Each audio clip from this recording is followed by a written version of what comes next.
everyone, welcome back. Today we are going to be talking about how to transplant seedlings into your garden. We've got a good selection right here. We've got cabbage, broccoli, some Brussels sprouts, and some cauliflower. Now this is actually our fall garden, but the same method will work no matter what time of season. We're planting stuff that's already been quite started. Go on, little boys. So, now these haven't been watered yet, so they really are in need of water. But we are going to gently remove them. And these have been in our pots for just a little bit too long, but that's okay. Alright, we're going to gently pull it from the pot. We're going to gently pull it from its pot, and if this gets like this, you just can gently squeeze it to dislodge it. Now you can use a shovel, but my soil's nice and loose, so I'm going to just be using my hand, and that's it. Alright, so I'm just going to gently make a hole that is big enough for the root of my plant to fit in there. Just like this. Now because this is cabbage, I'm not going to go and bury it much deeper than the root is already there. Tomatoes and things like that, even some beans, you can plant them much deeper because their stem will reroot. So everything that is covered with soil will reroot and form the ball of your plant. But because this is cabbage, I'm not going to do that. And again, this is head cabbage, so while you're planting, you're going to want to keep in mind how big this stuff is going to be once it's fully grown. So I'm going to do quite a bit of space in between it. And I'm just going to do 3 plants per row.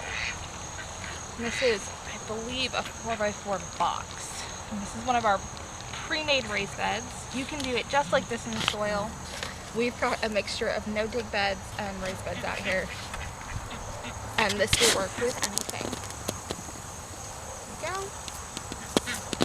You can start your seedlings from scratch in a greenhouse or on your windowsill. Or you can go ahead and just buy it from the store. Local hardware stores or farm stores should have something. Even Walmart has something in the spring. And usually they'll have some fall veggies available this time of year. Okay, so once you get your plants planted, we've got all of our cabbage, cauliflower, we've got all of our cabbage in the ground, and now we're going to water it really well.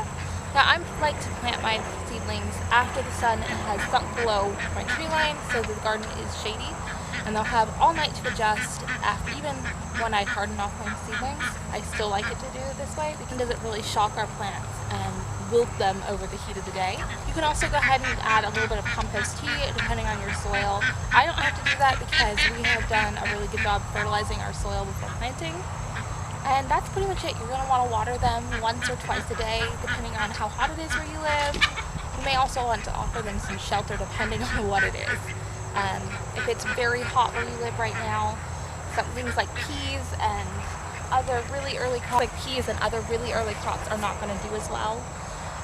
You can do something like a floating crop cover or something like that to offer a bit of shade in the heat of the day. And it's cooled off enough here we're putting in our fall garden, so this isn't going to be an issue. We've already got a lot of our greens in, but it's still warm enough that we can get these cabbages into heads before our first frost. And that's it. We'll see you next time.